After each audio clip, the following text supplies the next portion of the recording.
Hello, ladies and gentlemen. I'm Mr. G. Welcome. Before we get to Notes 200, just a little bit on landscapes, what this is about. What is landscapes about? What are we going to learn about? Here we go. By landscapes, we really mean like the shape of the land. What does the land look like? And sort of we're trying to get to like why it looks that way, what caused it to work that way.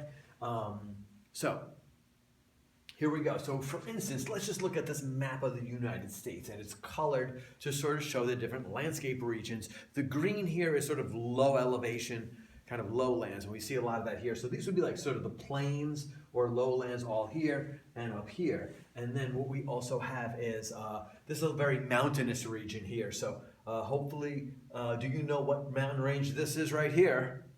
Think about it. It's the Rocky Mountains. And that's here, and then we have the Sierra Nevada Mountains, California, the Cascades here, and then we have the Appalachian Mountains here, and New York State is right here. This is New York State, Long Island right there, New York State.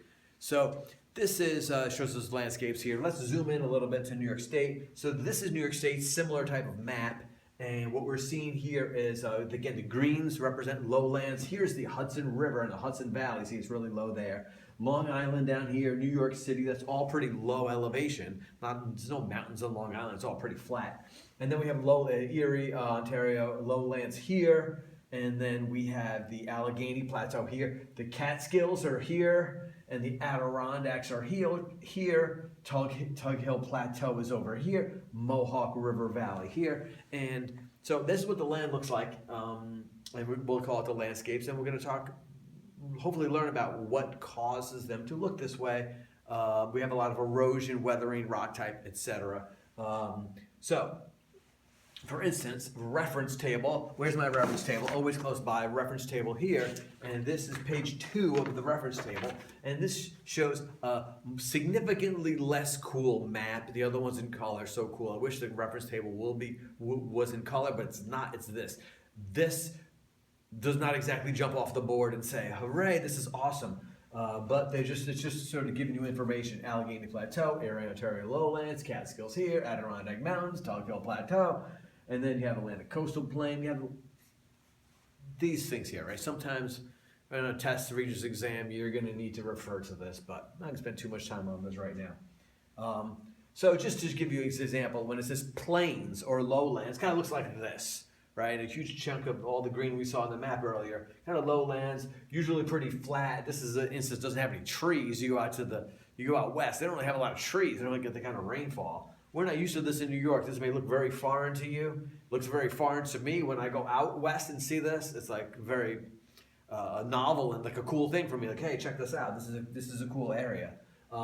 And we get to a plateau. Plateau is probably the one that average person doesn't really necessarily know, but that means that the land is pretty high, like a mountain, but it's pretty flat. So the rock layers, you'll see, will remain pretty flat, but the tops are pretty flat here. So you see, this is pushed up, but it's pretty flat.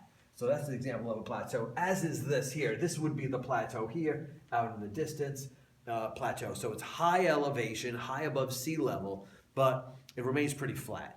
As opposed to mountains, and mountains are going to look like this, right? Mountains look like this. I think it's what you would think of when you think of mountains, and that usually tends to be that the rocks have been like pushed up and they were like folded and they got smashed into each other real slow and moved up due to plate tectonics, the plates moving. You may not have learned about that yet, and it's coming, or you have learned about it and you're like, yeah, I know exactly what you're talking about. So there's that. Also, another part of landscapes we focus on is stream drainage patterns. We will call stream drainage patterns. So for instance, this is a river and it's flowing this way, and this sort of pattern here where it has all these branches and it flows into one main branch, and it keeps doing that to the main branch here. It's called a dendritic drainage pattern. We'll get into that a little more.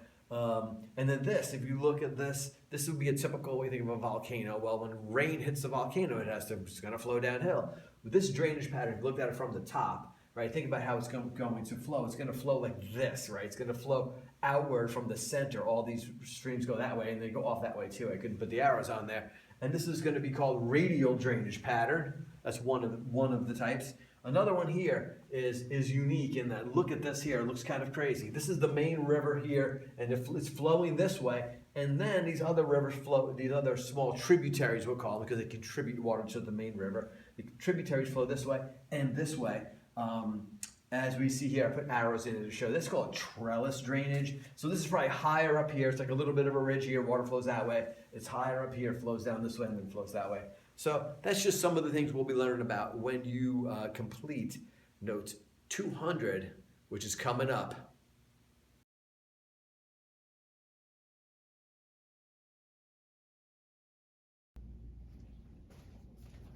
Ladies and gentlemen, hello, Mr. Gazda here. This is 200 landscapes. Check this out. So, you need to have this with you. Fill it in. So what landscapes are about is basically looking at the land and like, why does it look like that? So in this case, why are there mountains here and not here? And why do they have that shape? We're gonna learn about that. That's the point. Or in this case, you see it's kind of flat here, and there's a ridge of mountains that jut out. Why is that? What about the rock? How can we understand why that happens? It's not random. There is a reason, and we're going to learn that. This case, Monument Valley in Utah, why does it look like this, right? Here's another picture of it. Why do these stick out? Well, there's differential weathering in that it was sedimentary rock, and for some reason this has weathered less, and these have weathered less, and they remain while all the other rock has gone away. Here we go, 200. So some of the basics. One thing, the reference table page right here, which is reference table page, I think it's 4. I'm slipping on the numbers. I'm terrible. It's page 2. But this is the landscapes of New York. Some regions we see: Allegheny Plateau, Catskills, lowlands here, Atlantic Coastal Plain, Adirondack Mountains, Hudson Mohawk lowlands, Taconic Mountains, those things. We will be using this as well. So, and then sometimes we have to tie that in, match that up with, this is the bedrock section map of the reference table page 3. So somebody has to work together, and those make those questions you have to answer kind of a little tricky. But first, what we have here is, please copy this down. And so the shape of the land, or what you see in the land in any areas, is the result of 2 main processes. Actually, I'm writing 3 here. One is weathering and erosion. These are called leveling forces. So that will actually slowly wear away the surface of Earth, and oftentimes it goes down miles. That's often the case, and you see in the result of that. And before that, usually there's uplifting forces, which pushes the land up. Plate tectonics push the land up. And so once the land gets pushed up, then the weather and erosion will act to lower them, and then that can lead to unique landforms like we just saw. And differential weathering. Different rock types will weather at different rates. Some are more resistant, some are less resistant. And over many, many years and a lot of weathering and erosion, we can see very different shapes of the land. So please copy this down. This is a series of diagram A, B, and C. So in this case, you have uplift dominant in this instance. You see this area is folded here, there's a fault here. So you see there's a little like a ridge here, and there's a sharper ridge here. As erosion happens, you see this shape. This is a cool horseshoe-like shape, and that's because some rock layers weather more than others or faster than others. And you see this series of hills. And then if you give, if there's enough time goes by and when weathering, erosion continues, it will basically make all the land flat. So oftentimes you see really flat plains, low elevation above sea level. It may have been mountains there 200, 300 million years ago, but it's all been weathered away. So this would be the steps in this case, and this would represent 20 million years, long periods of time. We don't see this in our lifetime. So when erosion and uplift are in dynamic equilibrium, the elevation of the land stays the same. Okay. Now, dynamic equilibrium, what that means is things are changing. There's different factors changing, but overall what you see remains the same. So for instance, my best example is if you have uplift at, let's say, 1 inch per year, the land is rising up, but you have weathering at 1 inch a year, taking the land down, the elevation remains the same, though there is uplift and weathering. That's what dynamic equilibrium is. Things are, there are a lot of factors changing, but overall it stays the same. So another important factor is the bedrock in the area, the type of bedrock. So for instance, some bedrock weathers erodes faster than others. Igneous metamorphic oftentimes are more resistant. It's the crystallization, interlocking crystals, and so oftentimes the minerals of which they're made are more resistant, so they weather slower than sedimentary rocks. And even different sedimentary rocks will weather at different rates based on their composition, how the type of cement holding them together. So, for instance, which will weather faster, shale or limestone? Actually, that kind of depends. So, it depends.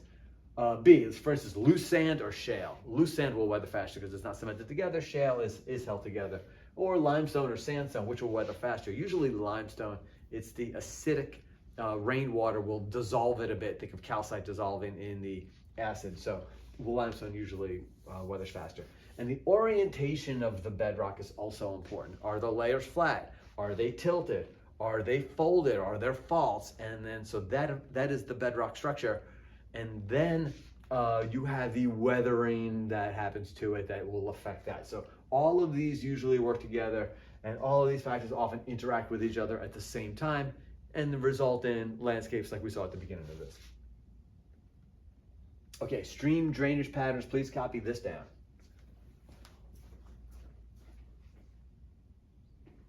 Okay, so here are some names. Now, this would be, if you look down on a map, what the stream shape would be like. So the actual names are not that important these days, but these are the names. Most streams, especially around here, we see are this pattern here, sort of like like the veins of a leaf. It's called dendritic, radial, rectangular, annular, and trellis. And oftentimes people look at this and say, that looks crazy. What land's going to make it look like that, or especially that? So some of these are super rare. I mean, this is really rare, really rare. So for instance, this would be the typical volcano that you would think of. What would if you look down above, what would the stream drainage pattern look like if you were to think about, right? It's going to kind of go outward in every direction. That would be this radial pattern, right? So it would be this. That would be this looking down from the top at the peak of the volcano in the middle. Makes sense when when kids usually see that. And then this, if you look here, you can see this would be a dendritic pattern, as is this. This is crazy looking. It has the snow here. It looks really like a tree, which everyone loves. But this would be dendritic pattern, and then it goes down this way. It's very dramatic looking. This dome shape, this would be the bedrock. It's like this dome, and it's folded all the way around, pushed up, and then you have it was eroded at different rates. This is more resistant to erosion, weathering, more resistant. So if you look at the water here, you get this annular pattern. Annular, which looks like this, which is this one. Annular is this. Crazy and kind of rare. I actually have trouble finding pictures of it on the internet. But this is an example of that from above. This is the bedrock here. This is a dry area. You don't really see the streams, but if there was streams in this area, it would end up being an annular pattern. This is a section. Sometimes bedrock will break in these big squarish blocks. Really rare. This is a smaller example of it, but sometimes you see it on a much larger scale, where this would be a huge, gigantic, many miles, and then the rivers will actually have more of a rectangular pattern. Really cool. I love it. It is just really rare. Okay, so we'll get back to stream drainage patterns in just a little bit. The three main types of general landscape areas: mountains, plateaus, and lowlands or plains. So mountains, what's the difference between a mountain and a plateau? A mountain has distorted rock layers. So it's usually, think of the rocks coming together in plate tectonics, and they get all folded, bent, and pushed up. That would lead to mountains that the layers aren't flat. There's been some folding, bending. An example would be the Taconic Mountains in New York, and the Adirondack Mountains. Adirondacks sort of get pushed up from above, but the rock layers are not flat. They've been distorted a lot. Those are mountains. A plateau is basically high elevation, but the layers are flat. So you have these sedimentary rock layers pushed up pretty flat. The Catskill Mountains are actually not really mountains. They are a plateau, and I'll show you that in just a second. And plains are basically lowlands, and Western New York has a lot of like lowland area. Not particularly exciting in this case, but so please copy this down. And what you have, so plateau, look, these are all sedimentary rocks. They are pushed up pretty high, and then they're eroded down. So high elevation flatbeds. And mountains, this is a good diagram showing, there's a lot of folding here and there's fault here, so the rock layers are not flat and they're very distorted, higher elevation, folded and tilted. So both of these are high elevation. So let's go back to this map. Let's look at the Catskills here. And I said that we call them Catskill Mountains. Technically, they're not. Geologists do not like when they're called mountains. So we're going to focus on that. This is my little animation of what formed the Catskills. This is over hundreds of millions of years. This was flat layers. They're pushed up pretty high. Catskills are decently high elevation. And then there's a lot of water, rainfall running through. So you have this weathering erosion that happens, these valleys of where the rivers are. And then that continues and you end up with something like this. And they look like mountains if you look at it from the profile view. This is like a profile of, it looks very mountainous, but the layers themselves, if you got up close, would actually be pretty flat. Let me just check my time here. Okay. So, and then what we do is write the name of the stream drainage pattern on each below. So I give them to you again, and you want to say which one is this, which one would this be, which one would that be, which one would that be. Please do that now. Make your best guess. And it would be this. This would be trellis, kind of matching them up. Rectangular, dendritic, radial. Hopefully that makes sense. Usually does. Here we go. So here's the type of question we're going to be dealing with. Which cross-section best represents a plateau landscape region? We're looking for flat layers, high elevation. That would be choice number 3. Choice number 3 would be a plateau. This shows the stream drainage pattern. So it shows a typical volcano. Which map shows the stream drainage pattern most likely formed on the surface of this volcano? And then the best answer would be, what do you think? Choice 2, right? Flowing outward from the volcano. That would be it. And that would be called radial, but it's not asking you that. So this, I say, name the stream drainage pattern for this landscape. So I'm asking for the name.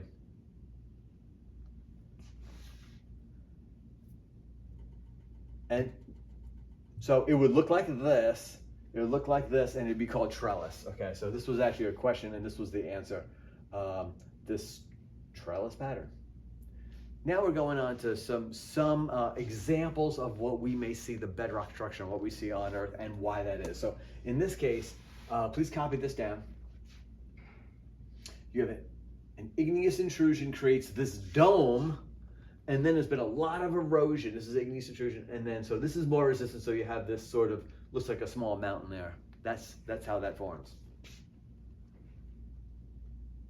Okay, this here we're looking at a cross. Obviously on Earth we don't see the side, we just see the top. These like long mountains like this, and it's because you have this folding here, and then you have differential weathering. So here are some layers here. I outlined in yellow the layers that are more resistant to weathering. More resistant means they've been weathered less. They resist weathering more. And because of that, they jut out of the ground, and in between them been weathered more. And so please write this down. The main cause is folding and this differential weathering. And I pointed to all these more resistant layers. And this is actually a photograph of it. This is in Pennsylvania. Not sure how well you can see it, but these are the darker green represents like forested areas, and because they're pretty mountainous and you can't build houses or roads on them. And so these are mountains that go this way. So you have, it was pushed this way. You have all these crazy, pushed together this way. You have all these crazy falls. That's what we're seeing there. So it makes it very difficult to go this way. They had to very carefully make these roads. So that's one key example that sticks out to me. This, not very exciting in that there's a lot of erosion has happened here. So it was flat beds and it was lifted up and then it's been eroded, remains flat. Flat beds at low elevation, erosion no longer occurring. So the higher up the land at higher elevation, the more weathering and erosion occurs because the water flowing off faster, more frost action. So lower elevation, not that much weathering and erosion. So here we have this unique shape here, these horseshoe shapes. These are more resistant. They're called escarpments. If you have like a natural cliff I don't mean one that humans did, blasting, mining, building roads. This natural cliff where you see the bedrock itself, they're called escarpments. Sometimes that word comes up. The cause of this is folding and differential weathering. You'll see that comes up again and again for so much of these reasons as to why the land looks the way that it does. And with different types of fold, different orientation of the bedrock, you always have the differential weathering, and it creates different looking landscapes. This is cool. We don't see it so much around here, mainly because it's really covered with vegetation. We have so much rainfall around here, a good amount of rainfall, that it's covered with forested trees. We don't see it. You really have to show all these things. Like you go out west to Nevada, Utah, Arizona, where it's really dry and there's no vegetation. You really can see the land better and see the rocks. Oh, look at this here. Again, we have cause, folding and differential weathering. Again, same cause, but it looks a little different because the rocks are folded in a different pattern or orientation. This cause would be faulting, and they have these blocky areas here. I was just looking. There's a famous area in a whole section of Nevada that's very not populated, called the Basin Range, where it's all like this. The pictures that I had, guys, weren't that great, so I didn't include them. Okay, so I say speaking of Nevada, but this is actually in Utah. This is the summer of 2017. The lovely Mrs. G is right here. And then there was this woman in the yellow shirt who wouldn't leave the frame. Annoying. So she's in there too. Hi, woman in yellow shirt. And so what we see here, there's a few things. First of all, you see the really flat layers. This is right near the Grand Canyon, not technically the Grand Canyon, but same basic rock structure. Flat layers uplifted, so this would be called referred to as a plateau area. But do you think this is a very wet area like where we live, or a drier area? It's a very dry area, and you can tell that because there's really no vegetation. There's some down here, but overall no vegetation. We do not have just bare rock mountain right here because we get more rain. So what we're going to refer to that word for dry climate, the word they use is arid. Arid means dry in climate. Know that. May not be a word you typically know. Arid is dry. So for instance, if you have both you have plateaus, flat layers uplifted, and then weathering, erosion acts on for a long period of time. An arid or dry climate is going to be very sort of angular, right?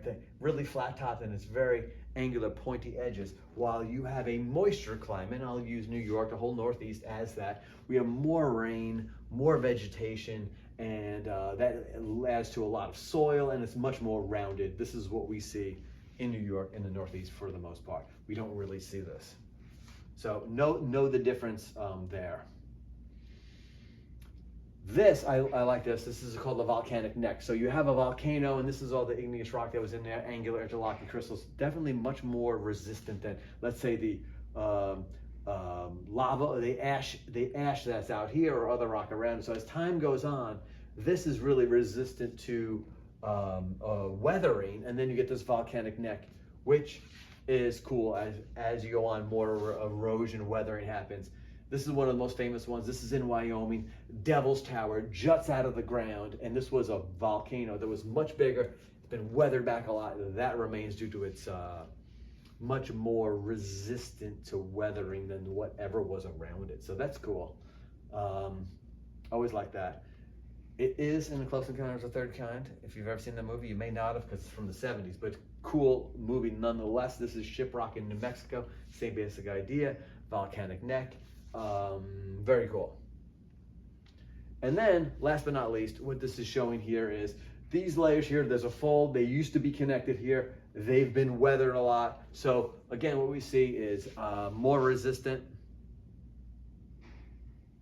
Thanks for watching. We've reached the end of 200. I'm Mr. Gazda.